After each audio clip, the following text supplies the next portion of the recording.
Good morning to all. I am Dr. Krishna, Academic Counselor in Sociology.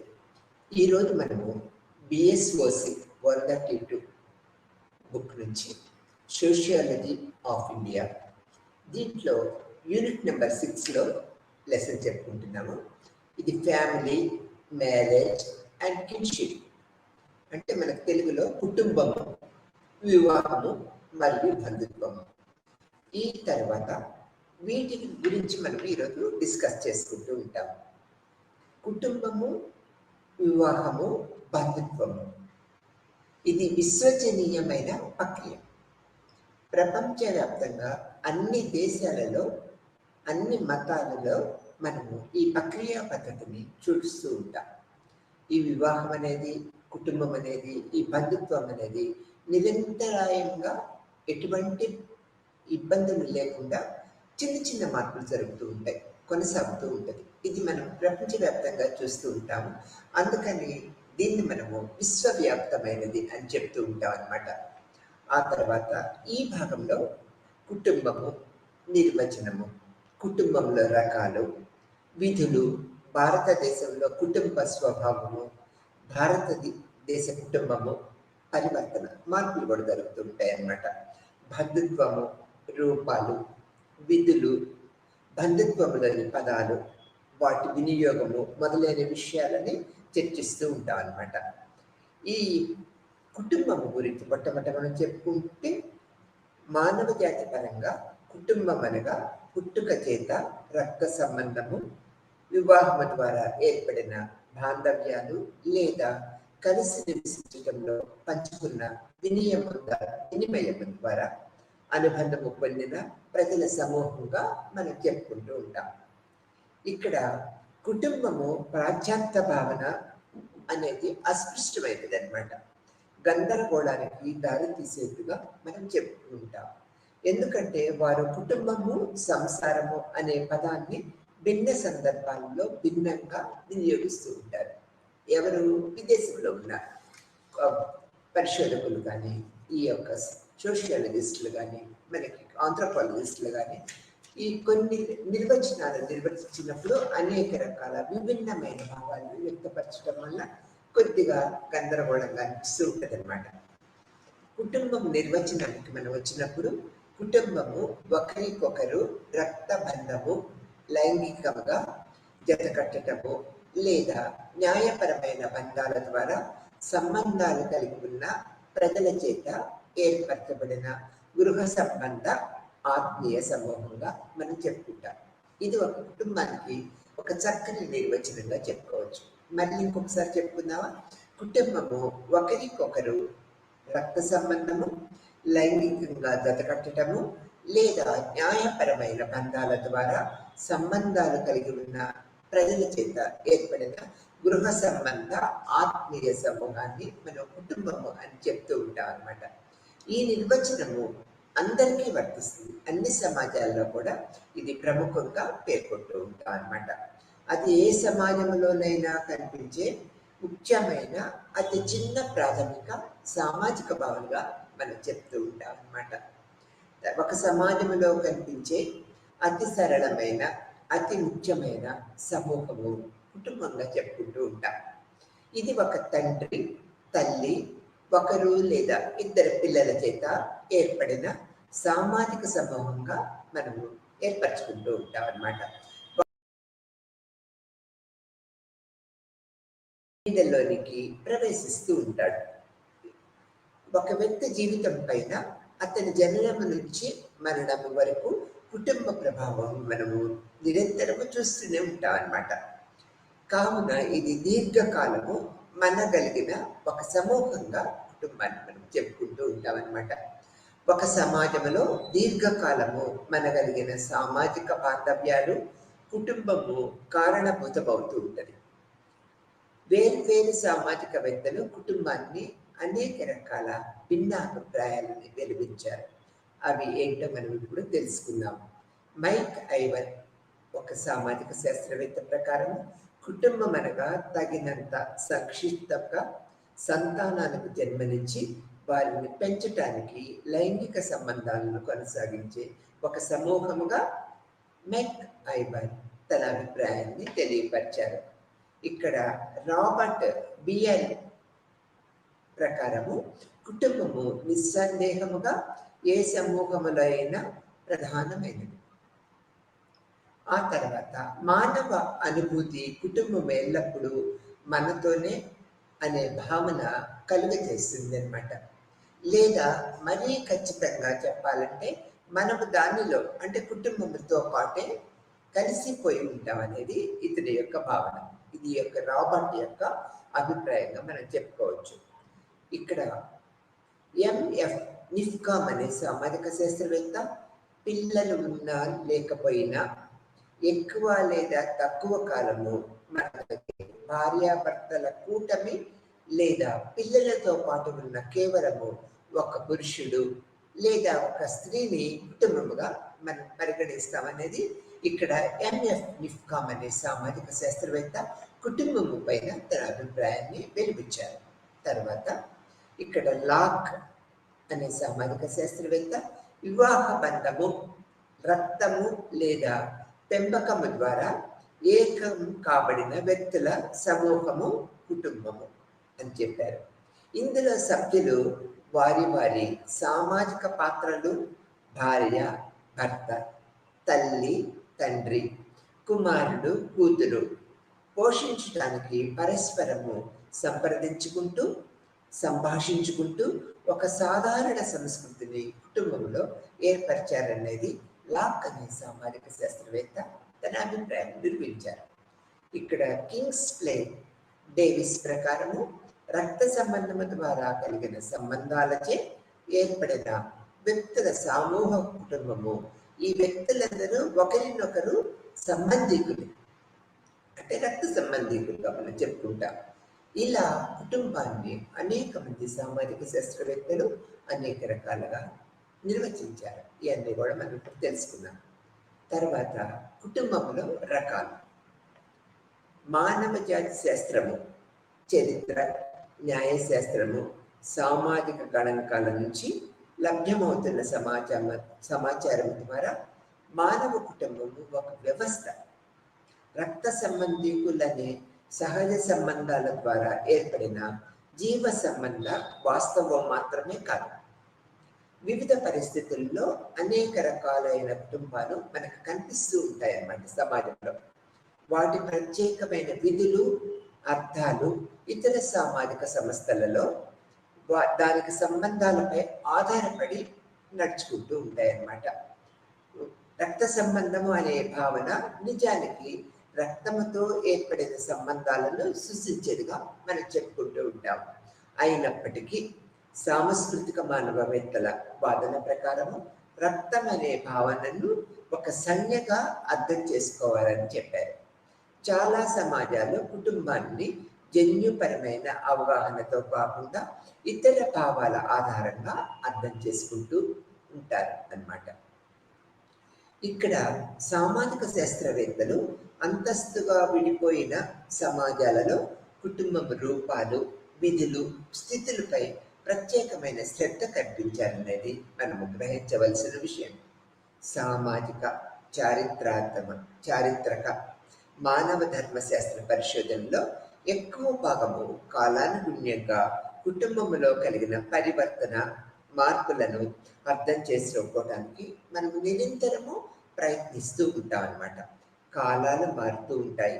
కాలానుగుణ్యంగా తల్లిదండ్రులు పనిచేయటము, తల్లుల సంతానంతో ఇంటి వద్ద ఎక్కువ కాలం గడపటము అని అంగీకార యోగ్యమైనదిగా మనం చెప్పుకుంటూ ఉంటాం. పురాతన కాలం నుంచి తల్లిదండ్రులు మధ్య వారి పాత్రలను సమతుల్యము చేయటము, పిల్లలు ఎరగటానికి, విలువైన జీవిత పాఠాలు నేర్చుకోవటానికి సహాయపడుతూ ఉంటాయనేది మనందరికీ తెలిసిన విషయమే. కుటుంబాలలో వారి వారి పాత్రలను ఆటంకం కలగకుండా ఉండటానికి పరస్పర సంభాషణ, సమానత్వము, ప్రాధాన్యత అనేది అధికంగా ఉంటుందనేది మనం ఇక్కడ గ్రహించవలసిన విషయంగా చెప్పుకుంటూ ఉంటాం. తర్వాత కుటుంబాలలో రకాలనేది మనం చెప్పుకుంటున్నాం కదా. ఇక్కడ వెస్టి కుటుంబం, దీన్ని మనం ఇంగ్లీష్లో న్యూక్లియర్ ఫ్యామిలీ అంటూ ఉంటాం. దీన్ని లేకపోతే ప్రాథమిక కుటుంబం అంటూ కూడా ఉంటాం. ఇది ఒక ప్రముఖమైన రూపంగా మనం చెప్పుకుంటాం. అమెరికా సంయుక్త రాష్ట్రాలలో ప్రాథమిక కుటుంబాన్ని సూచించడానికి బెస్ట్ కుటుంబం అనే పదాన్ని సాధారణంగా ఉపయోగిస్తూ ఉంటారు. ప్రాథమిక కుటుంబంలో తల్లి, తండ్రి, వివాహము కాని పిల్లలు మాత్రమే సభ్యులుగా ఉంటూ ఉంటారన్నమాట. సామాజిక శాస్త్రవేత్తలు ప్రాథమిక వ్యష్టి కుటుంబాలను భిన్నమైన వాటిగా పరిగణిస్తూ ఉంటారు. ఇది ఒక కుటుంబంలో ఒక రకముగా మనం చెప్పుకున్నాం. ప్రాథమిక కుటుంబము లేకపోతే వ్యష్టి కుటుంబం అని దీన్ని పిలుస్తూ ఉంటాం. తర్వాత మాతృకేంద్రక కుటుంబం. మాతృకేంద్రక కుటుంబంలో తల్లి, ఆమె సంతానం ఉంటారు. ప్రతి సమాజంలో పిల్లలను దత్తత తీసుకోవటము సాధారణమైనప్పటికీ మాతృకేంద్రక కుటుంబంలోని పిల్లలు తల్లి జన్మనిచ్చిన వారే ఉంటారు ఎక్కువ. అంటే తల్లికి సంబంధించిన వాళ్ళే ఉంటారు, తల్లి జన్మనిచ్చిన వాళ్ళే ఉంటారు అనేది మనం గ్రహించవలసిన విషయం. ఈ రకమైన కుటుంబాలు తల్లులకు తమ సంతానాన్ని పోషించుకునే సామర్థ్యము ఉన్న సందర్భాలలో లేదా పురుషులు ఎక్కువగా సంచారం చేసే సందర్భాల్లో మనం ఈ యొక్క మాతృకేంద్రక కుటుంబాలని మనం ఎక్కువగా చూస్తూ ఉంటాం. తర్వాత విస్తృత కుటుంబం. ఇక్కడ అమెరికా సంయుక్త రాష్ట్రాలలో విస్తృత కుటుంబం అనేది ఒక సాధారణమైనది. ఈ పదము ఎక్కువ అర్థాలను కలిగి ఉంటుంది. ఎలా అంటే మొదటిది రక్త సంబంధీకులు, అంటే ఒకే రక్తం కలవారని అర్థం అనే దానికి సమానార్థముగా పనిచేస్తూ ఉంటుంది. రెండవది తీసుకున్నట్లయితే దాంపత్య కుటుంబాలు. ఆధిపత్యము వహించే సమాజాలలో విస్తృత కుటుంబము సజాతి సమూహము ఆత్మ సంబంధము గల బంధువులను సూచిస్తూ ఉంటది అన్నమాట. ఈ సజాతి సమూహము దాంపత్య కుటుంబానికి చెందకుండా దాని అవతల విస్తరించబడి ఉంటుంది. ఏ సమాజంలో అయినా కుటుంబ నిర్మాణము భావనల్లో వ్యత్యాసాలు మనకి సహజంగా కనిపిస్తూ ఉంటాయి. ఒక సమాజంలో ఒక విధంగా, వేరొక సమాజంలో వేరొక విధంగా మనకు కనిపిస్తూ ఉంటాయి. తర్వాత కుటుంబాలలో రకాలలో ఉమ్మడి కుటుంబము అంటే జాయింట్ ఫ్యామిలీ అతి ప్రాముఖ్యమైనదిగా మనం గుర్తిస్తూ ఉంటాం. ఇక్కడ ఉమ్మడి కుటుంబంలో 3 లేదా అంతకన్నా ఎక్కువ తరాలకు సంబంధించిన వారు ఇందులో సభ్యులుగా ఉంటూ ఉంటారన్నమాట. కుటుంబ సభ్యులందరూ కలిసి ఒక చోట ఒకే కప్పు కింద నివసిస్తూ ఉంటారన్నమాట. వీరందరినీ కలిపి ఒకే వంటగది, ఒకే పూజా గది, ఇంటి యజమాని ఒక పెద్దవారు అన్ని రకాల అధికారాలు ఉంటూ ఉంటాయి. అతనే ఆర్థిక వ్యవహారాలని నిర్వహిస్తూ ఉంటారు. అంటే ఒకే కప్పు కింద ఉంటారు, 4-5 కుటుంబాలు ఉంటాయి. ఇంటి పెద్ద మనిషి అన్ని రకాల ఆర్థిక సంబంధాలను చూస్తూ ఉంటారు. జీవిత విధానం అంతా కూడా అతని మీద ఆధారపడి జరుగుతూ ఉంటుంది. మరి ఇప్పుడు ప్రస్తుత వ్యవస్థలో కాకుండా పురాతన వ్యవస్థలో ఉన్నట్లయితే ఉమ్మడి కుటుంబాలు అంటే జాయింట్ ఫ్యామిలీలు విస్తృతంగా అన్ని సమాజాలలో మనకి చూస్తూ ఉండేవాళ్ళం అనేది మనం చెప్తూ ఉంటాం. ఇక్కడ ఈ తర్వాత ఉమ్మడి కుటుంబాల తర్వాత మిశ్రమ కుటుంబాలు కూడా ఒక ప్రముఖ పాత్ర వహిస్తూ ఉంటాయి. ఇక్కడ ఈ మిశ్రమ కుటుంబము లేదా సవిత కుటుంబము అంటే స్టెప్ ఫ్యామిలీ అంటూ ఉంటాం అనమాట. మనం నిర్మితమైన తల్లిదండ్రులు ఉంటారు. ఒకరు లేదా ఇద్దరు తల్లిదండ్రులు పునర్వివాహం చేసుకున్న వారే మునుపటి కుటుంబాలలో సభ్యులు పిల్లలను కొత్త కుటుంబాలలో చేర్చుకుంటూ ఉంటూ ఉంటారు అనమాట. సాంప్రదాయేతర కుటుంబానికి ఈ నియమము వర్తించదు. ఇట్లా వర్తించకపోయినా ఈ నిర్వచనం ప్రకారము అమెరికాలో చాలా వరకు సాంప్రదాయేతరమైన కుటుంబాలుగా ఉంటూ ఉంటాయి. అంటే ముందు వివాహం చేసుకున్న భార్య యొక్క పిల్లలు, తర్వాత వివాహం చేసుకున్న భార్య యొక్క పిల్లలు అందరూ కూడా కలిసికట్టుగా ఉండటాన్ని ఒక మిశ్రమ కుటుంబంగా మనం చెప్పుకుంటూ ఉంటాం అన్నమాట. ఈ విధంగా కుటుంబాలలో రకాలుగా మనం అన్ని విషయాలు తెలుసుకున్నాం కదా. ఇప్పుడు ఆ తర్వాత కుటుంబం యొక్క విధులు ఏ విధంగా ఉంటాయి అనేది కూడా మనం తెలుసుకుంటూ ఉంటాం.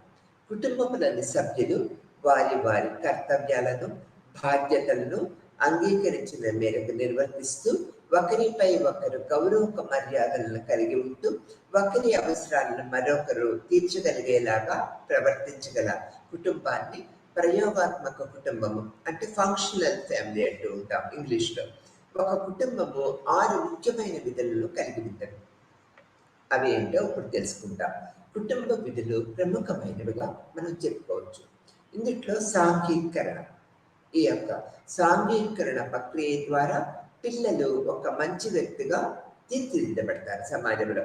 దానికి అనుగుణంగా ప్రవర్తనను అలవర్చటము, వారు తాము ఎదిగే సమయంలో తాము చూసేదానికంటే తన అనుభవాల ద్వారా నేర్చుకుంటూ ఉంటారు. తమ తల్లిదండ్రులు పలికే శబ్దాలను అనుకరించడం ద్వారా భాషను నేర్చుకుంటూ ఉంటారు. యుక్త వయసులో భాషను నేర్చుకోకపోతే తదనంతర కాలంలో భావ వ్యక్తీకరణ నైపుణ్యాలు పొందటము చాలా కష్టముగా ఉంటుంది. అంటే పిల్లలు తమ కుటుంబాల నుంచి భాషను, ప్రవర్తనను నేర్చుకుంటూ ఉంటారు. అవి నిరూపించడానికి అటవిక పిల్లలు అంటే ఫెడరల్ చిల్డ్రన్స్ అధ్యయనం చేయటము మరొక మార్గంగా ఇందులో మనం చెప్పుకుంటూ ఉంటాం. ఆ తర్వాత ప్రవర్తన నియమాలు. ప్రవర్తన నియమాలు ఎలా అనేది కుటుంబ విధుల్లో ఒక ప్రముఖ పాత్ర వహిస్తూ ఉంటుంది. కుటుంబము నిత్య జీవితంలో ఏమి ఆశించాలి, ఎలా ప్రతిస్పందించాలి అనే వాటిని నేర్పిస్తూ ఉంటుంది. చార్లెస్ కూలే ప్రకారం ప్రేమ, జాతి, అభిమానము, సానుభూతి, ఉదారత, అపరాధ భావనము, సరైనది కానిది అనేది విలక్షణమైన మొదలైన ఉద్వేగాలను కుటుంబము నేర్పుతుంది. ఇవన్నీ కూడా కుటుంబంలోని సభ్యులకి తల్లిదండ్రులు నేర్పుతూ ఉంటారు. ఒక అధ్యయనం ప్రకారం విద్యార్థులు భావోద్వేగము, ఆరోగ్యము, ఎమోషనల్ హెల్త్ తల్లిదండ్రుల మధ్య సంబంధాలపై ఆధారపడి ఉంటారు. పిల్లలు భావావేశ ఆరోగ్యమును తల్లిదండ్రుల దగ్గర నుంచే నేర్చుకుంటారనేది మనం ఇక్కడ ప్రవర్తన నియమాలలో తెలుసుకుంటూ ఉన్నాం. మూడో పద్ధతికి వచ్చినట్లయితే, విధుల్లోకి వచ్చినట్లయితే పరస్పర చర్య పద్ధతులు. ఈ యొక్క కుటుంబ విధుల్లో ఇది మూడోదిగా చెప్తూ ఉంటాం. కొన్ని అధ్యయనాల ప్రకారము కుటుంబంలో సన్నిహిత సంబంధాలను దూరమైన పిల్లలు యవ్వనంలో భావావేశ సమస్యలను ఎదుర్కొంటూ ఉంటారన్నమాట. ఇది ఒక వలయముగా ఏర్పడుతూ ఉంటుంది. పిల్లలు ఎదిగే సమయంలో కోపాన్ని ప్రదర్శించే సమయంలో హింసాత్మకంగా మార్చటం నేర్పిస్తే అదే ప్రవర్తన జీవితాంతము కొనసాగుతూ ఉంటాయి అన్నమాట. అందుకని ఇలాంటి వారికి మార్చడానికి వారిని పునఃసాంఘీకరణ జరగాలి. పిల్లల సమస్యలను ఎలా ఎదుర్కోవాలో తల్లిదండ్రుల నుంచి నేర్చుకుంటూ ఉంటారు. ఉదాహరణకు తీసుకున్నట్లయితే పొగ తాగే అలవాటు ఉన్న వారి పిల్లలు ఆ అలవాటుకు బానిసయ్యే అవకాశము ఎక్కువగా ఉంటుంది. ఎందుకంటే తల్లిదండ్రులు పొగ తాగుతూ ఉంటారు, పిల్లలు కూడా ఇన్స్పైర్ అవుతూ ఉంటారు. మా తండ్రి తాగుతున్నాడు కదా, నేను కూడా తాగాలి అనే దృక్పథాన్ని ఏర్పరచుకుంటూ ఉంటారు అన్నమాట. తల్లిదండ్రుల నుంచి మంచి చెడులు రెండు విషయాల్లో వారి పిల్లలకి ఆదర్శనమయ్య పాత్రధారులుగా ఉంటారు. కాబట్టి తల్లిదండ్రులు కనుక ఒక మంచి ప్రవర్తనని, నైతిక నియమాలను కలిగి ఉంటే పిల్లలు కూడా అలాగే ప్రవర్తన విధానాలని ఏర్పరచుకుంటూ ఉంటారు అనేది ఇది ఒక విషయంగా చెప్పుకుంటాం. నాలుగవ కుటుంబ విధుల్లో వచ్చేటట్లయితే భావోద్వేగాల సహాయం. ప్రేమపూర్వక సంబంధాలు, సహాయకారులుగా ఉండే తల్లిదండ్రులు పిల్లలు ధనాత్మక స్వయం ప్రతిపత్తి అంటే పాజిటివ్ సెల్ఫ్ ఇమేజ్ని ఏర్పరచుకుంటూ ఉంటారు. తమపై తమకు నమ్మకాన్ని కలిగి ఉంటారన్నమాట. అపనమ్మకము, విరోధము కలిగి ఉండే కుటుంబంలోని పిల్లలు వ్యతిరేక స్వయం ప్రతికృతిని, భావోద్వేగాల సమస్యల్ని కలిగి ఉంటారు. కాబట్టి భావోద్వేగ సహాయానికి తల్లిదండ్రుల యొక్క పాత్ర ఎంతో దోహదం చేస్తుందనేది మనం ఇక్కడ చెప్పుకోవచ్చు అన్నమాట. పునరుత్పాదన విధి, ఇది ఫిఫ్త్ కుటుంబ విధుల్లో ఐదోదిగా చెప్పుకుంటూ ఉంటాము. సమాజంలో ఉనికి కొనసాగించాలంటే మరణించిన వ్యక్తుల స్థానాన్ని మరొకరు భర్తీ చేయాలి కంపల్సరిగా. అంటే చచ్చిపోయేవారు చచ్చిపోతూ ఉంటారు, మళ్ళీ మనం పునరుత్పత్తితో ఆ స్థానాలని భర్తీ చేస్తూ ఉంటాం అన్నమాట. సమాజంలో సభ్యులు అవటానికి పిల్లలు పెంచే బాధ్యత కుటుంబము నిర్వహిస్తూ ఉంటదన్నమాట. అభివృద్ధి చెందిన దేశాలలో కుటుంబాలు తక్కువ సంతానాన్ని ప్రోత్సహిస్తూ ఉంటారు. 1970 దశకము నుంచి సంతానముని పరిమితం చేసుకోవటానికి కుటుంబ సంక్షేమ పద్ధతుల్ని ఒక మార్గంగా భారతదేశం కూడా ఎంచుకున్నదనమాట. కెనడాలోని వృద్ధుల జనాభా అధికము.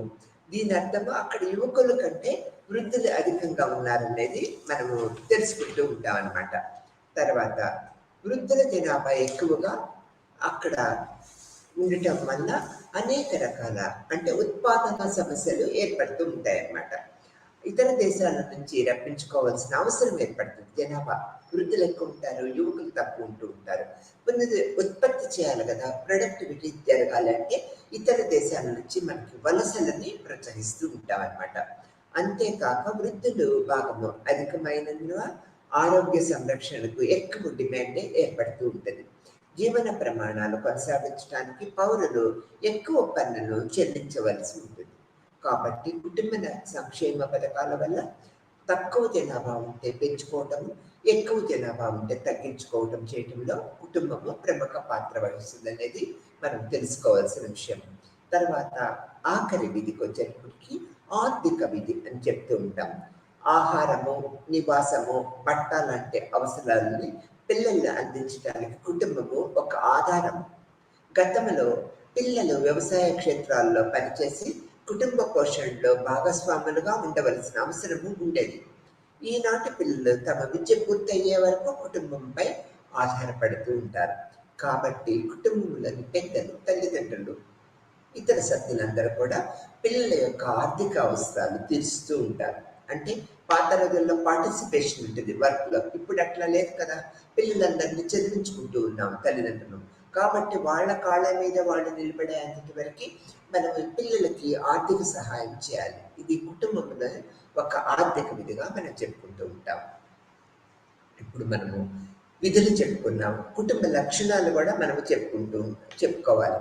కుటుంబము సార్వత్రిక సమూహము.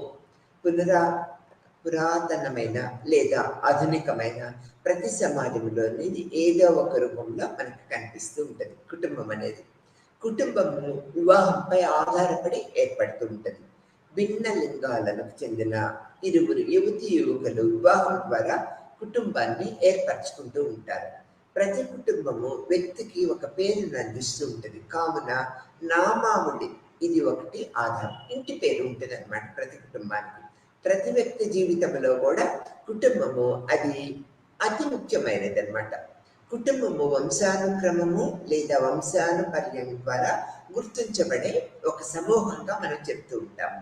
ప్రతి వ్యక్తి జీవితంలో కుటుంబము అతి ముఖ్యమైనదిగా మనము గుర్తిస్తామన్నమాట.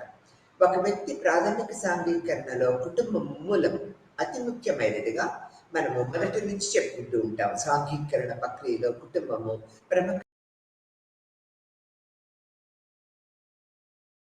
అతిపెద్ద కుటుంబము, సమిష్టి కుటుంబము, విస్తరించబడిన కుటుంబంగా మనకు కనిపిస్తూ ఉంటుంది అన్నమాట.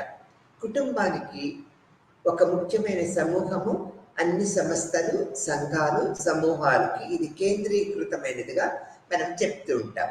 కుటుంబము భావోద్వేగము, ఆర్థిక సహాయాల్లో ఒక ఇంటర్నల్ పార్ట్, ఒక భాగంగా చెప్తూ ఉంటాం అన్నమాట.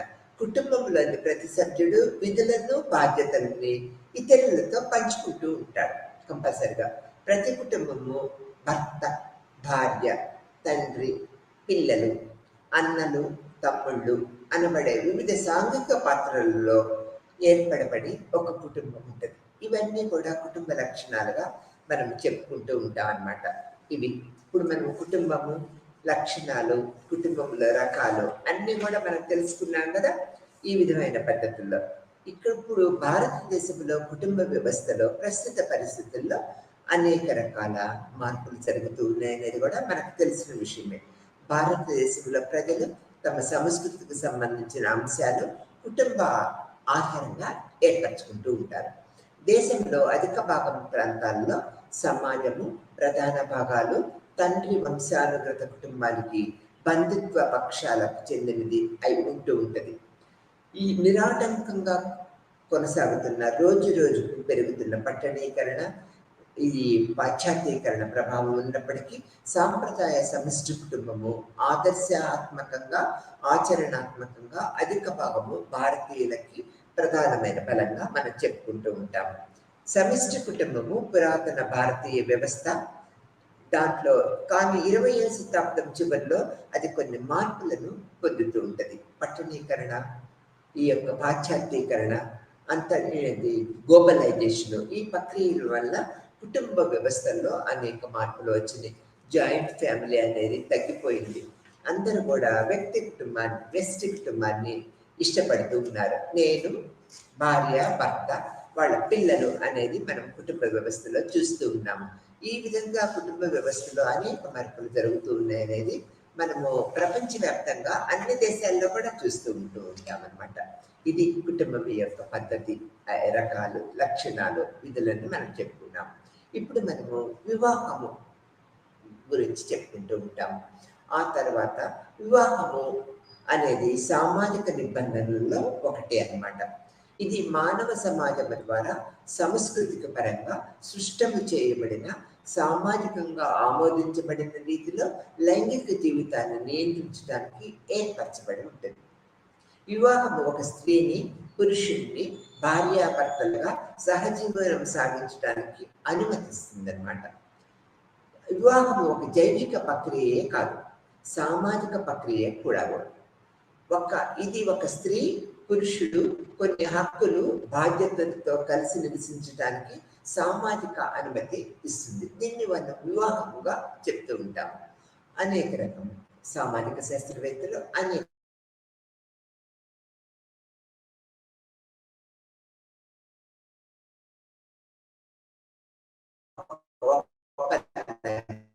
చెప్తూ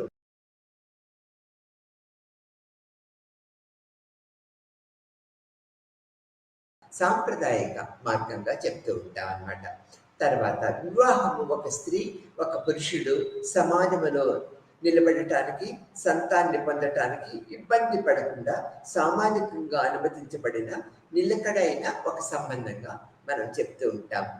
వివాహము ఒక స్త్రీ, పురుషులకు భార్యాభర్తలుగా కర్తవ్యములను బోధిస్తూ కుటుంబ జీవనాన్ని కొనసాగించడానికి అవకాశం ఇచ్చే ఒక నియమావళిగా మనం వివాహాన్ని చెప్తూ ఉంటాము. తర్వాత ఒక స్త్రీ, పురుషుల మధ్య సంతానం కలిగే వరకు కొనసాగే ఎక్కువ లేదా తక్కువ మన్నిక గల సామాజిక పద్ధతులను మరణము లేదా విడాకుల ద్వారా విచ్ఛిన్నము కాకపోతే ఈ సమాగమము శాశ్వతమైనది, జీవితాంతము ఉంటుంది అనేది వివాహాన్ని మనం నిర్వర్తిస్తూ ఉంటాం. ఇక్కడ కొన్ని ముఖ్యమైన కర్తవ్యాలు కూడా మనం వివాహాన్ని చెప్తూ ఉంటాం. కుటుంబం ఏర్పడటానికి వివాహము ఆధారం అవుతుంది. వివాహం ద్వారా మానవుడు లైంగిక వాంఛనలను తీర్చుకోవడానికి నియంత్రించబడుతూ ఉంటాయన్నమాట. తల్లిదండ్రులను తమ పిల్లలను పెంచే బాధ్యతని ఏర్పరుస్తుంది. శిశువును ఒక సమాజంలో ఒక ప్రత్యేక హోదాని కలిగిస్తూ ఉంటదన్నమాట. ఇది వివాహం యొక్క నిర్వచనం. వివాహంలో రకాలు చూసినట్లయితే ఏక వివాహము, బహు వివాహము, సామూహిక వివాహము, గుంపు వివాహము, ఆదిగణన వివాహం అని చెప్తూ ఉంటాం. వీటిల్లో ఏక వివాహం అంటే ఒక పురుషుడు ఒక స్త్రీని పెళ్లి చేసుకోవటం. బహు వివాహం అంటే ఒకే వ్యక్తి ఒకే సమయంలో ఒకరి కంటే ఎక్కువ భర్తలను కానీ భార్యలని కలిగి ఉండటం. దీంట్లో బహుభర్తృత్వము, బహుభార్యత్వాన్ని కూడా మనం చెప్పుకుంటూ ఉంటాం. ఎక్కువ మంది భార్యలను కలిగి ఉండటము, ఎక్కువ మంది భర్తలను కలిగి ఉండటం అనేది మనం ఇక్కడ ప్రముఖంగా చూస్తూ ఉంటాం అన్నమాట. ఈ విధమైన పద్ధతులు బహుభార్యత్వము అండ్ బహుభర్తత్వము అనేది మనం ఇక్కడ ఏర్పరచుకుంటూ ఉంటాం. తర్వాత వివాహాల్లో ఇక్కడ సోదర బహుభర్తత్వము, సోదరేతర బహుభర్తత్వము, బహుభార్యత్వము, బహుభర్తత్వము అనేది మనం ఇక్కడ చెప్తూ ఉంటాం. హిందూ వివాహాల రకాలు, రూపాలు ఎన్నో ఉన్నాయనేది మనకు తెలిసిన విషయమే. హిందువుల్లో వధువును ఎంపిక చేసుకోవడానికి 8 రూపాల్లో ఏదో ఒకదాన్ని అనుసరించవచ్చని ధర్మశాస్త్ర గ్రంథాలు ఉద్ఘాటిస్తూ ఉంటాయి. వివాహాలలో బ్రహ్మ, దైవ, హర్ష, ప్రజాపత్య, అసుర, గాంధర్వ, రాక్షస, పైశాచిక వారుగా మనం పురాణ పరంగా ఏర్పరచుకుంటూ చెప్పుకుంటూ ఉంటాం అనేది మనకు తెలిసిన విషయమే అన్నమాట. ఇక్కడ హిందువులలో వివాహానికి వచ్చేటప్పటికీ హిందూ ధర్మ గ్రంథాల ప్రకారము వివాహాన్ని ఒక పవిత్ర సంస్కారంగా భావిస్తూ ఉంటాం. వీరిలో వివాహం కేవలము లైంగిక వాంఛలు తీర్చుకోవటానికి మాత్రమే పరిమితం కాకుండా ఒక గృహస్థుడు తన భార్యతో కలిసి ప్రతిరోజు పంచమహా యజ్ఞములు అనబడే నిత్య కర్మలను చేయటానికి యోగ్యత పొందటానికి చేసుకుంటూ ఉంటారనేది వివాహం యొక్క లక్షణాల్లో మనం చెప్తూ ఉంటాం. హిందూ వివాహము 3 లక్ష్యాలలో ధర్మము మొదటి స్థానాన్ని ఆక్రమిస్తుంటుంది. వివాహము ముఖ్య లక్షణము ఒక పురుషుణ్ణి ధార్మిక విధులు నిర్వర్తించడానికి అనుమతించటం. మిగిలిన 2 లక్ష్యాలు ప్రజలు లేదా సంతానాన్ని పొందటము, రతి లేదా లైంగిక వాంఛలు తీర్చుకోవటము. ఈ 2 ధర్మము తర్వాత వరుసలోనికి వస్తూ ఉంటాయనేది మనం చెప్పుకోవచ్చు. హిందూ వివాహాలలో చాలా మటుకు ఏక వివాహాలే ఎక్కువ ఉంటూ ఉంటాయన్నమాట.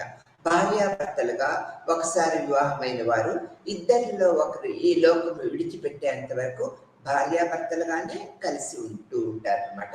హిందూ సమాజంలో బహిర్వివాహాలు, అంతర్వివాహాలు అనే 2 వివాహ రూపాలు ఉన్నాయన్నమాట. అంతర్వివాహం చేసుకునే విభాగాన్ని జాతి అని పిలుస్తూ ఉంటాం. అసంఖ్యాక బహిర్వివాహాలు చేసుకునే వివాహము ఒక జాతిని ఏర్పరుస్తూ ఉంటాయి. జాతికి సమానార్థమైన ఇంగ్లీష్ పదము కులము, క్యాస్ట్ అంటూ ఉంటాం అన్నమాట. వివాహము నిర్ణయమైనప్పుడు వధువు జాతి, వరుణు జాతి ఒకటిగా అయి ఉండాలనే దృక్పథాన్ని మనం ఇక్కడ వివాహ వ్యవస్థలో చూస్తూ ఉంటాం. అంటే అన్ని సమాజాలలో అంతర్వివాహాలు అనేవి ప్రముఖ పాత్ర వహిస్తూ ఉంటాయి అనేది మనం ఇక్కడ గుర్తుపెట్టుకోవాల్సిన విషయంగా చెప్పుకుంటూ ఉంటాము. వివాహం అనేది ఒక సామాజిక గుర్తింపుగా మనము పేర్కొంటూ ఉంటాం. ఇప్పుడు మనం చూడండి, కుటుంబము వివాహం గురించి చెప్పుకున్నాం ఈ లెసన్లో. ఇప్పుడు మనము బంధుత్వము గురించి కూడా చెప్పుకుంటాం. ఈ లెసన్ మొత్తం కూడా ఫ్యామిలీ, మ్యారేజ్, కిన్షిప్ అంటే తెలుగులో కుటుంబము, వివాహము, బంధుత్వం గురించి చెప్తున్నాం. ఇప్పుడు మనం ఇంతకు ముందు కుటుంబం గురించి, వివాహం గురించి పరిపూర్ణంగా వివరించుకున్నాం. ఇప్పుడు మనము బంధుత్వం గురించి తెలుసుకుంటాం అన్నమాట. బంధుత్వం రకాలు, విధులు ఏ విధంగా ఉంటాయి అనేది మనం ఇప్పుడు తెలుసుకుంటాం. మానవ శాస్త్రవేత్త రాబిన్ ఫాక్స్ అభిప్రాయం ప్రకారం బంధుత్వం అనగా ఒక మనిషి జీవిత భాగస్వామిని ఎంచుకోవటము, గర్భధారణ, మాతృత్వ, పితృత్వ సామాజికీకరణ, తోబుట్టువుల లాంటి మౌలిక వాస్తవాలను అధ్యయనం చేయటము అనేది ఇతని యొక్క అభిప్రాయం. రాబిన్ ఫాక్స్ బంధుత్వాన్ని ఆ విధంగా నిర్ణయించారు. మానవ సమాజము ఒక ప్రత్యేకమైనది. జంతు ప్రపంచంలో ఉన్న ముడి పదార్థాలతోనే మనం కొనసాగిస్తూ ఉంటాం. కానీ మానవ అవసరాలు ఊహించిన వర్గీకరించలేము. ఈ సమాజం అవసరాలే పిల్లలు సామాజికీకరణ, ప్రాథమిక, ఆర్థిక, రాజకీయ, మతపరమైన రూపాలకు పునాదులు వేస్తూ ఉంటుంది. ఆ తర్వాత మానవ శాస్త్రంలో బంధుత్వము వ్యక్తుల మధ్య సామాజిక సంబంధాల విధానాన్ని సూచిస్తూ ఉంటుంది. ఒకటి లేదా అంతకంటే ఎక్కువ సంస్కృతుల మధ్య సామాజిక సంబంధాలు విధానాలను మనకు సూచిస్తూ ఉంటుంది. తమ పరిణామ క్రమంలో మానవ శాస్త్రము బంధుత్వం అధ్యయనంలో ఎన్నో సంబంధిత భావాలను, పదాలను చేర్చుకున్నదన్నమాట. వాటిలో కొన్ని వంశానుగతంగా, వివాహము ద్వారా, గోత్రము ద్వారా సంబంధాలు మనం కలిగి ఉంటూ ఉంటాం అన్నమాట. జననము ద్వారా ఏర్పడిన సంబంధాలని మనము ఏర్పడిన సంబంధాలు, ఈ యొక్క కల్పిత సంబంధాలు మనము ఇక్కడ ఫిక్షన్, కిన్షిప్ మొదలైనవిగా చెప్పుకుంటూ ఉంటాం. ఈ పదము విశాల అనువర్తనంలో భిన్న సిద్ధాంతపరమైన విధానాలని కలిగి ఉంటుందనేది మనం తెలుసుకోవాల్సిన విషయము. బంధుత్వ వ్యవస్థ అనువంశికత అంటే రక్త సంబంధము ద్వారా కానీ లేదా వివాహము ద్వారా కానీ ప్రజల మధ్య ఏర్పడిన సంబంధాలను తెలియజేస్తూ ఉంటుంది అనేది మనం ఇక్కడ గ్రహించవలసిన విషయం. వివాహము నాటి ప్రజల మధ్య ఏర్పడిన సంబంధాలను ఇది మనకు తెలియజేస్తూ ఉంటుంది అనమాట. వివాహము ద్వారా ఏర్పడిన బంధుత్వాలను, వివాహ బంధుత్వాలని, ఒకే పూర్వీకుల వంశంలో జన్మించిన వారి మధ్య ఏర్పడే బంధుత్వాలను అనువంశిక బంధుత్వాలని మనం అంటూ ఉంటాం అన్నమాట. కొన్ని సమాజంలో బంధుత్వము ఆర్థిక, రాజకీయ, ఇతర సంబంధాలను కలిగి ప్రజలకు విస్తరించబడుతూ ఉంటుంది అనేది మనం ఇక్కడ గ్రహించవలసిన విషయంగా చెప్పుకుంటూ ఉంటాం. ఇంకా వ్యక్తులు వ్యక్తుల సమూహాలు సామాజిక సమూహాలుగా ఏర్పడటానికి నియమాలను బంధుత్వము మనకి తెలియజేస్తూ ఉంటుందనేది మనము గ్రహించవలసిన విషయం. కుటుంబ సంబంధాలను యథార్థముగా లేదా అమూర్తముగా సంబంధాల శ్రేణుల ద్వారా వివరించవచ్చు అన్నమాట. మనం చెప్పవచ్చు ఒక సంబంధము సాపేక్షము కావచ్చును. ఉదాహరణకు తీసుకున్నట్లయితే ఒక శిశువుకు సంబంధించిన ఒక అతను తండ్రి అవుతాడు, లేదా సాపేక్షము కాదు. ఉదాహరణకు తీసుకున్నట్లయితే ఒక తల్లి సంతానం లేని ఒక స్త్రీ మధ్య స్థాయి భేదంగా మనం చెప్పుకుంటూ ఉంటాం. ఇది బంధుత్వం యొక్క నిర్వచనము ఈ విధంగా ఉంటది అనేది మనం తెలుసుకున్నాం. తర్వాత బంధుత్వంలో పదాలు వాడుక పద్ధతులు ఏ విధంగా ఉంటాయి అనేది కూడా మనం ఇప్పుడు తెలుసుకుంటూ ఉంటాం అన్నమాట. ఆ తర్వాత బంధుత్వము అనేది వేరు సమాజాలలో బంధుత్వ సంబంధాలు వేరుగా వర్గీకరించబడుతూ ఉంటాయన్నమాట. అందువల్ల బంధుత్వ పరిభాషలో వేరు పద్ధతులు వినియోగంలో ఉంటూ ఉంటాయి. ఒక ప్రాంతంలో ఒక సమాజంలో ఒక విధంగా, వేరొక సమాజాల్లో ఒక విధంగా వినియోగ పద్ధతులు ఉంటూ ఉంటాయి. అంటే మాటలు అంటే ఆ ప్రవర్తన పద్ధతుల మీద ఆధారపడి ఉంటాయని చెప్పుకుంటాం. ఉదాహరణ తీసుకున్నట్లయితే కొన్ని భాషలు వివాహము రక్త సంబంధం ద్వారా ఏర్పడిన బంధుత్వాలను వేరు పదాలుగా మనం పిలుస్తూ ఉంటాం అన్నమాట. అదేవిధంగా మరికొన్ని భాషలు ఒకే పదాన్ని ఉపయోగిస్తూ ఉంటాం. బంధుత్వ పరిభాష వేరు భాషలు సమాజంలో బంధువులను సంబోధించే పదాలను, బంధువుల మధ్య సంబంధాలను గుర్తించే సాంకేతిక పదాలను కలిగి ఉంటాయనేది మనం ఇక్కడ గుర్తుంచుకోవాల్సిన విషయం. బంధుత్వ పరిభాష వర్ణనాత్మకము లేదా వర్గీకృతము కావచ్చు అన్నమాట. వర్ణనాత్మక పరిభాష ఉపయోగించినప్పుడు ఆ పదము ఒక ప్రత్యేక రక సంబంధాన్ని మనకు సూచిస్తూ ఉంటదన్నమాట. వర్గీకృత పరిభాష వేర్వేరు రకాల సంబంధాలను ఒక పదము కింద పేర్కొంటూ ఉంటారు. ఉదాహరణకు తీసుకున్నట్లయితే ఇంగ్లీషు మాట్లాడే సమాజంలో సోదరుడు అనగా ఒక వ్యక్తి తండ్రి కుమారుడు తోబుట్టు అన్నమాట. దీని అర్థం ఈ సమాజము సోదరుడు అనే పదాన్ని వర్ణనాత్మకంగా ఆ సంబంధాన్ని తెలియజేసే పదముగా మాత్రమే వాడుతూ ఉంటాం అన్నమాట. అదే వర్గీకృత భాషలో విరుద్ధంగా ఒక వ్యక్తి తల్లి సోదరుల కుమారుడు, తల్లి సోదరి కుమారుడు, తండ్రి సోదరుల కుమారుడు, తండ్రి సోదరుల కుమారుడు అందరిని మనము సోదరులుగా సూచిస్తూ ఉంటాం అన్నమాట. లూయి హెన్రీ మోర్గస్ 1871 నాటి సంకలనంలో రక్త సంబంధము వివాహం ఆధారంగా గుర్తించిన బంధుత్వ వ్యవస్థలో పరిభాషా పదాలు అనేక రకాలుగా ఉంటాయి అనేది ఈయన యొక్క లూయి హెన్రీ అనేక రకాలుగా మనకు పరిభాషా పదాలను తెలియపరుస్తూ ఉంటారు. అవి ఏంటో మనం ఇప్పుడు తెలుసుకుందాం. ఇక్కడ ఆస్ట్రేలియన్ ఆదిమ బంధుత్వ వ్యవస్థలో వర్గీకృతంపై 6 రకాలుగా చెప్తూ ఉంటారన్నమాట.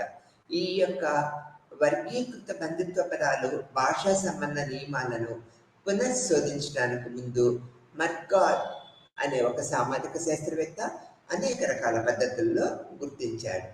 అవి ఏంటో ఇప్పుడు తెలుసుకుందాం.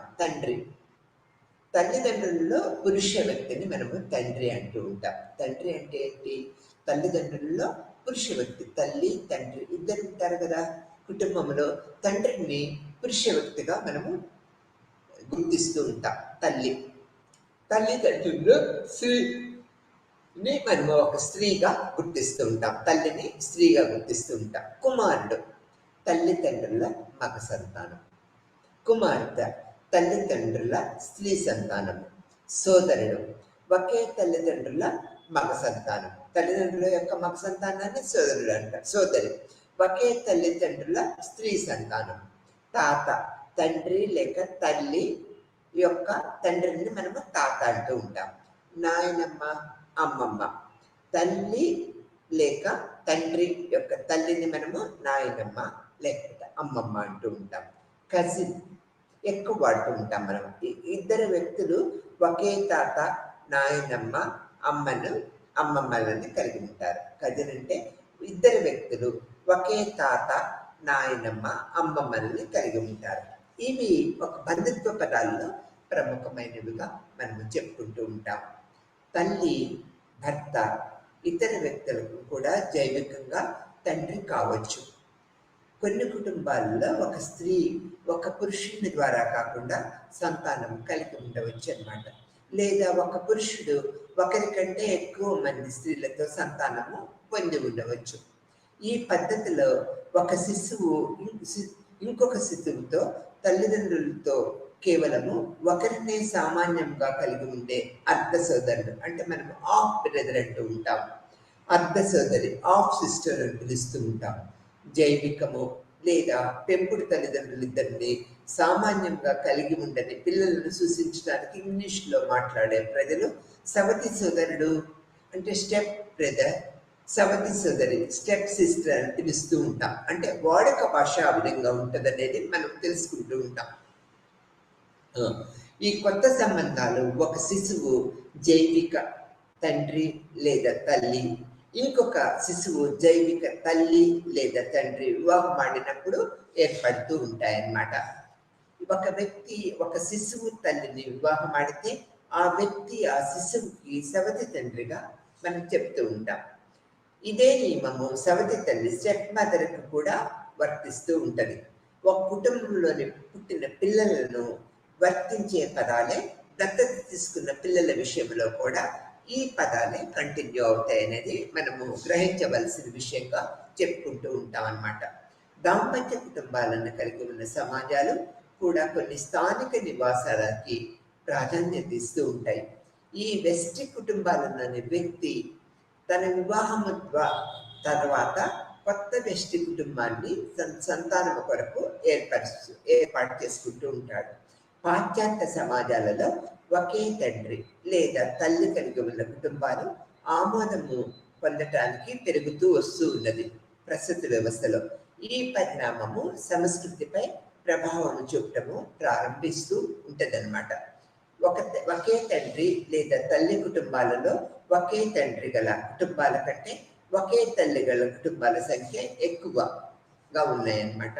వెస్ట్ కుటుంబం నుంచి కొత్తగా ఏర్పడిన వెస్ట్ కుటుంబాల సభ్యులు అదే వంశానికి చెందిన వారసులు కావచ్చు, లేకపోతే సమాంతర సభ్యులు కూడా కావచ్చు అనేది మనము గ్రహించవలసిన విషయంగా చెప్తూ ఉంటాము.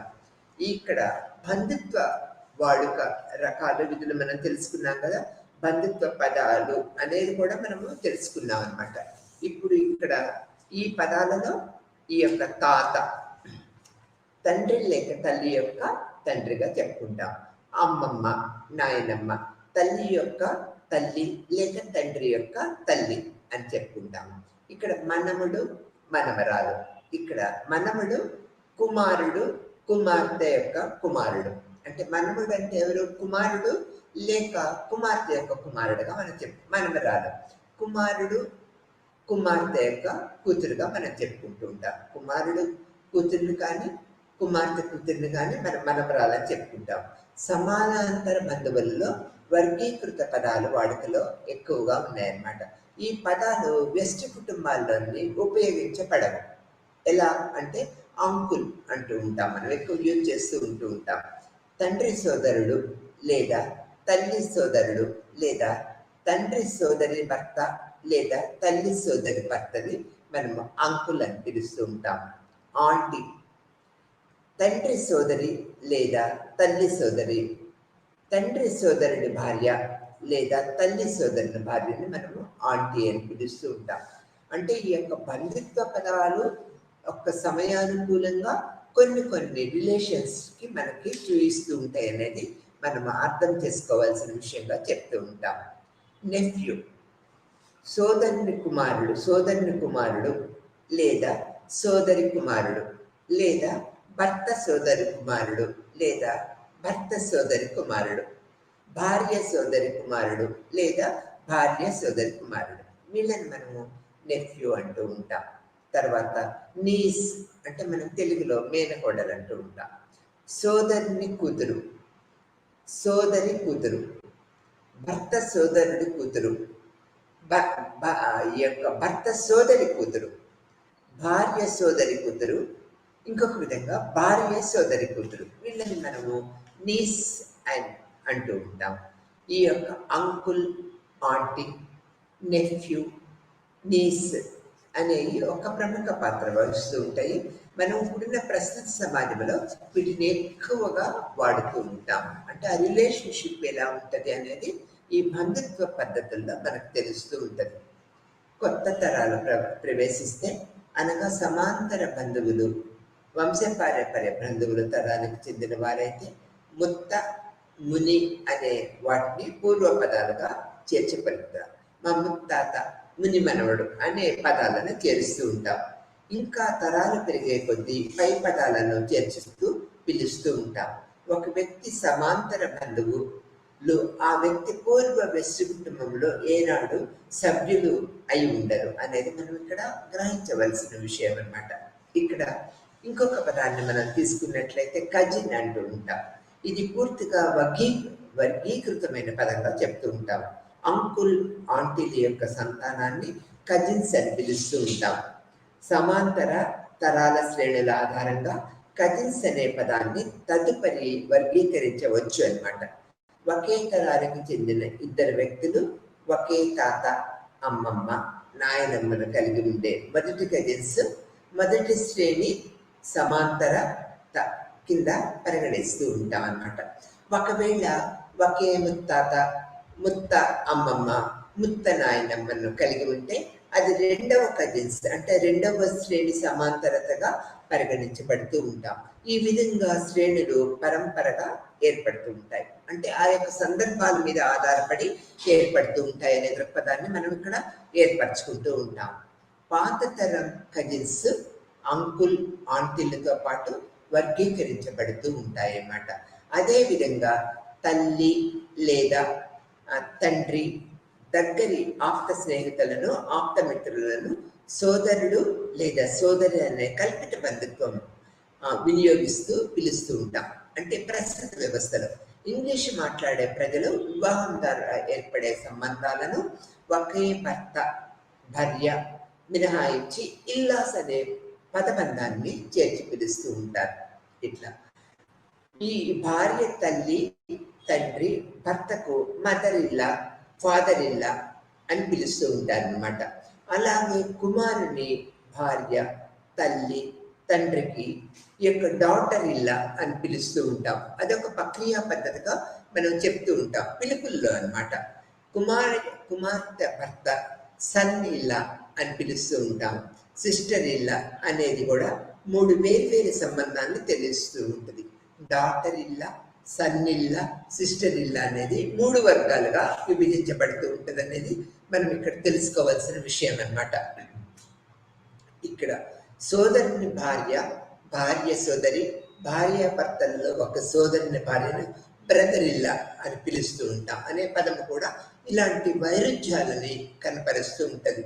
ఆఫ్ బ్రదర్ లేదా ఆఫ్ సిస్టర్ అనే పదాలు జైవిక లేదా పెంచుకున్న పిల్లలు తల్లిదండ్రులలో కేవలము ఒకరు మాత్రమే సామాన్యంగా అయితే ఉపయోగిస్తూ ఉంటాం. ఈ ఆఫ్ బ్రదర్, ఆఫ్ సిస్టర్స్ ని కూడా ఎక్కువ ఉపయోగిస్తూ ఉంటాం అనేది మనము ఇక్కడ గ్రహించవలసిన విషయం.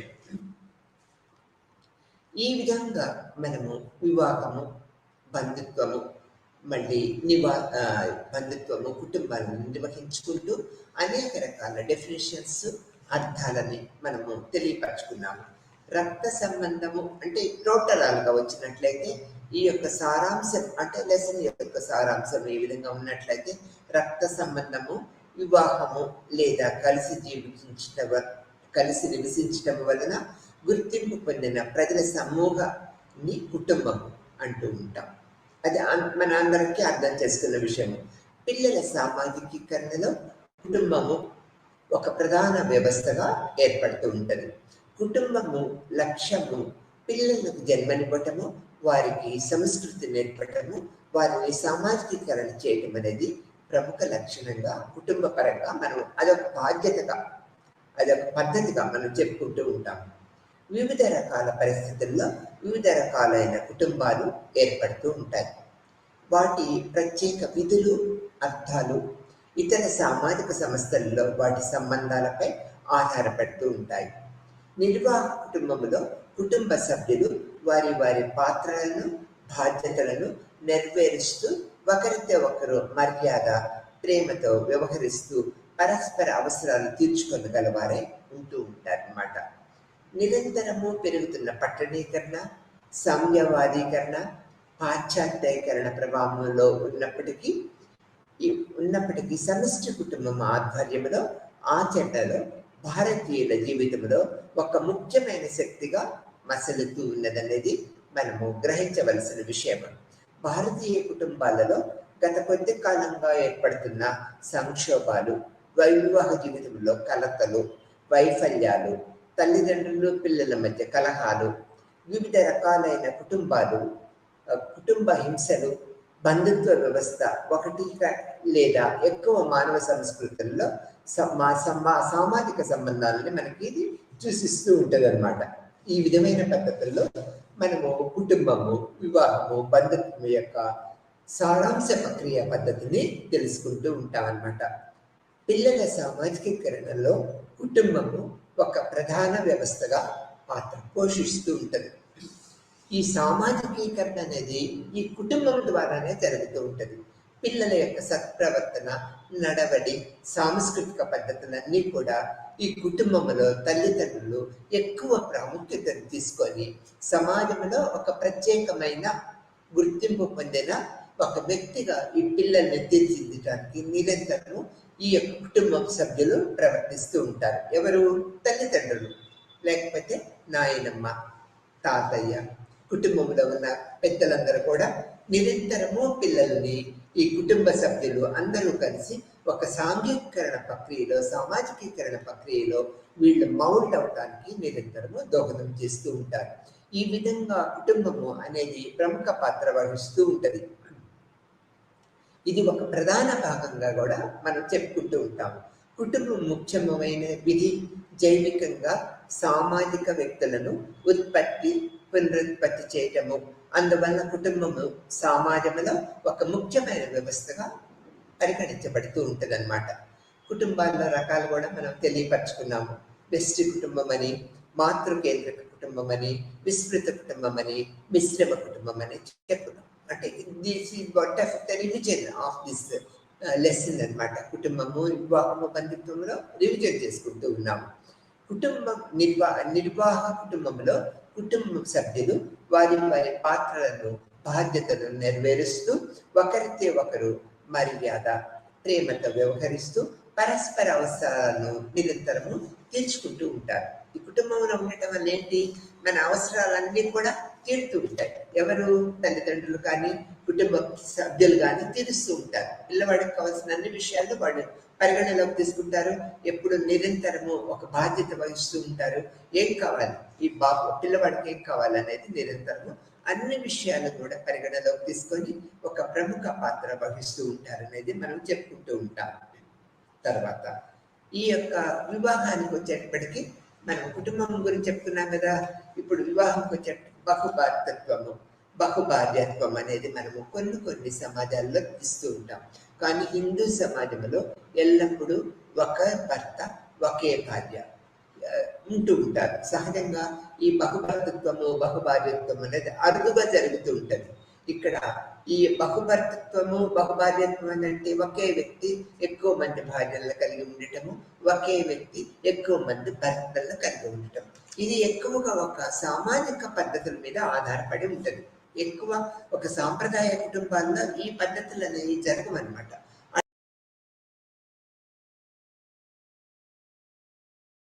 పద్ధతుల్లో ఈ బహుభార్యత్వం అనేది ఇప్పుడు కూడా మనం కొన్ని సాంస్కృతిక పద్ధతుల్లో చూడగలుగుతూ ఉంటాము. బహుభర్తృత్వము జమ్మూ కాశ్మీర్లోని లడక్ జిల్లాలో ఆచరణలో ఉన్నదనేది ఉన్నదనేది మనం చెప్పుకుంటాం. వివాహాలకు వచ్చేటప్పటికి ఒక ప్రధాన రూపాలుగా ఏక వివాహము, బహుభార్యత్వము, సమాన వివాహాలు, అధిక కణపు వివాహాలు అనేవి ఎక్కువగా ఉన్నాయి. వివాహ వ్యవస్థలో ఈ యొక్క ప్రముఖ పద్ధతులు ఏర్పరచుకుంటూ ఉన్నాయనేది మనము గ్రహిస్తూ ఉన్నాం. హిందువుల్లో వివాహము ఒక ప్రతిజ్ఞ, ముస్లింల్లో అది ఒకప్పుడు 2 మతాలతో ఏక వివాహం మాత్రమే ఆచరణీయంగా మనం చెప్తూ ఉంటాం. హిందూ వివాహానికి 3 లక్ష్యాలు, ఈ ధర్మ, ప్రజ, రతి అనేది ప్రముఖ పాత్ర వహిస్తూ ఉంటాయి అనేది మనం చెప్పుకుంటూ ఉంటాము. ఈ విధంగా వివాహాల్లో ఈ విధంగా కుటుంబం ఆ విధంగా. ఇక బంధుత్వ విషయానికి వచ్చినట్లయితే బంధుత్వము వ్యక్తులు లేక వ్యక్తుల సమూహము సామాజిక సమూహాల్లో ఏర్పడటానికి అవసరమైన నియమాలన్నీ కూడా ఇవి సూచిస్తూ ఉంటాయి అనేది బంధుత్వ పద్ధతుల్లో మనము తెలుసుకున్నాము. ఆ తర్వాత ఈ విధమైన పద్ధతుల వల్ల మనము ఈ లెసన్లో అనేక రకాల రూపకల్పనలు చేసుకోగలిగాము. ఈ లెసన్లో మనం ఏం చేసుకున్నాము? ఫ్యామిలీ, మ్యారేజ్, కిన్షిప్ యొక్క అర్థాలు, రూపాలు, లక్షణాలు, విధులన్నింటినీ కూడా మనం తెలుసుకున్నాము. ఈ కుటుంబము, వివాహము, బంధుత్వం అనేది మనం ఏం చెప్పుకున్నాము? ప్రపంచవ్యాప్తంగా అన్ని రకాల కులాలు, మతాలలో, అన్ని సామాజిక వర్గాల్లో ఇవి అన్ని చూడగలుగుతున్నాము అనేది చెప్తున్నాము. అంటే ఇప్పుడు కాలానుగుణంగా అర్బనైజేషన్, పారిశ్రామికీకరణ, వెస్టర్నైజేషన్, గ్లోబలైజేషన్ అనేక ప్రక్రియ పద్ధతులు వచ్చింది అనేది మనకు అందరికీ తెలిసిన విషయమే. ఎడ్యుకేషన్ డెవలప్మెంట్, సాంస్కృతిక విలువలలో క్షీణత ఏర్పడటము అనేది ఏర్పడుతూ ఉంటుంది. దానివల్ల వివాహంలో అనేక రకాల మార్పులు కూడా జరుగుతూ ఉన్నాయి. ఇక్కడ education development, globalisation, industrialisation, urbanisation వల్ల వాళ్ళు అంటే పాత రోజుల్లో ఏంటి, తల్లిదండ్రులు వివాహం చేసేవాళ్ళు. ఇప్పుడు ఏంటి, అన్ని కూడా ఎక్కువగా లవ్ మ్యారేజెస్ ఏర్పడుతూ ఉన్నాయి. అంటే కొద్దిగా ఆకర్షణ పద్ధతుల్లో వివాహం చేసుకోవటము, తర్వాత మనస్తత్వ అభిప్రాయాలు రావటం వల్ల విడాకుల ప్రక్రియ ఎక్కువగా మనం చూడగలుగుతూ ఉన్నాం వివాహ వ్యవస్థలో అనేక రకాల మార్పులు మనము ప్రస్తుత పద్ధతుల్లో చూడగలుగుతూ ఉన్నాము. ఏక వివాహాలు అనేవి తగ్గుతూ ఉన్నాయని చెప్పుకోవచ్చు. ఎక్కువ వివాహ సంబంధాలు విచ్ఛిన్నత, విడాకులకి దారితీస్తూ ఉన్నాయి. అండర్స్టాండింగ్ లేకపోవటము, పరస్పర విరుద్ధమైన భావాలు కలిగి ఉండటము, సాంస్కృతిక విలువలని గౌరవించలేకపోవటము, పెద్దలు చెప్పిన మాటలను వినకపోవటము వివాహ వ్యవస్థ దెబ్బతింటానికి కారణభూతం అవుతూ ఉంటుంది. బంధుత్వ వ్యవస్థలో కానీ కుటుంబ వ్యవస్థలో కానీ బంధుత్వ వ్యవస్థలో ఇటువంటి మార్పులు అనేవి అతి తక్కువ జరుగుతూ ఉంటాయి. ఈ యొక్క మార్పులు బంధుత్వ వ్యవస్థలో స్థిరత్వాన్ని పొందినగా మనం చెప్పుకోవచ్చు. కుటుంబ వ్యవస్థలో అనేక రకాల నూతన మార్పులు సంతరించుకున్నాయి అనేది మనం చెప్పక తప్పదు. పురాతన పద్ధతులు మనం తీసుకున్నట్లయితే అందరూ కూడా జాయింట్ ఫ్యామిలీ, ఉమ్మడి కుటుంబానికి ఎక్కువ ప్రాముఖ్యత ఇచ్చేవారు. ఇప్పుడు ఆ ప్రాముఖ్యత తగ్గిపోయింది. అంటే పెద్దల మాట వినే పిల్లలు ఇప్పుడు కాలానుగుణంగా అనేక రకాల మార్పులు చేర్పులు చేసుకునే అందరూ కూడా న్యూక్లియర్ ఫ్యామిలీ వ్యవస్థను ఇష్టపడుతున్నారు. నేను, నా భార్య, నా పిల్లలు అనే దృక్పథాన్ని ఏర్పరచుకుంటూ ఉన్నారు. కాబట్టి జాయింట్ ఫ్యామిలీ యొక్క విలువలు అనేవి తగ్గిపోయింది. కానీ కొన్ని సామాజిక వ్యవస్థలో ఈ జాయింట్ ఫ్యామిలీ కూడా మనం ఇప్పుడు చూడగలుగుతూ ఉన్నాము. కానీ జాయింట్ ఫ్యామిలీ ఉండటం వల్ల లాభాలు అనేక రకాలుగా ఉంటాయి. పూర్తి రక్షణ, ఆర్థిక పరిరక్షణ, తర్వాత నిరంతరమైన గైడెన్స్, సోషలైజేషన్ అంటే సాంఘికీకరణ ప్రక్రియ, సాంస్కృతిక పద్ధతులను కాపాడటానికి ఈ యొక్క జాయింట్ ఫ్యామిలీలో ఉన్న పెద్దలు నిరంతరము తపిస్తూ ఉండేవాళ్ళు. ఆ విధంగా వాడి కుటుంబ సభ్యుల్ని ఆ విధంగా మౌలి చేస్తూ ఉండేవాడు. కానీ ఇప్పుడు పెద్దల మాటలు మనం అంతగా విలువివ్వలేకపోవటం వల్ల వ్యక్తిగత అభిప్రాయాలు డెవలప్ చేసుకోవటం వల్ల ఏం జరుగుతున్నది, జాయింట్ ఫ్యామిలీలు క్షీణ దశకు వచ్చేసినాయి. అందరూ ఇంత బర్డెన్ అంటే ఇంత బరువు మేము మోయలేమనే దృక్పథంతో ఈ యొక్క వ్యక్తిగత న్యూక్లియర్ ఫ్యామిలీకి షిఫ్ట్ చేస్తున్నారు. నేను, నా భార్య, నా పిల్లలు అనే దృక్పథాన్ని ఏర్పరచుకుంటున్నారు. ఎప్పుడో ఒకసారి పండుగలప్పుడు, వివాహాలు, అశుభ కార్యాలప్పుడు కలిసికట్టుగా కొన్ని రోజులు కలిసి ఉంటున్నారు. కానీ జాయింట్ ఫ్యామిలీలో ఉన్న సౌలభ్యత, లాభాలు అనేక రకాలుగా మనం చూడగలుగుతూ ఉన్నాం. కానీ న్యూక్లియర్ ఫ్యామిలీలకు వచ్చేటప్పటికి అనేక రకాల అవరోధాలు కూడా ఉన్నాయన్నమాట. ఈ లెసన్ మొత్తం మనము మ్యారేజ్, కిన్షిప్ అండ్ ఫ్యామిలీ గురించి తెలుసుకున్నాము. ఈ యొక్క కుటుంబము, నివాసము, బంధుత్వము వల్ల అనేక రకాల లాభాలు ఉన్నాయనే దృక్పథాన్ని మనం ఏర్పరచుకొని ఈ లెసన్ వల్ల పరిపూర్ణమైన పరిజ్ఞానాన్ని ఏర్పరచుకున్నాం. నమస్తే.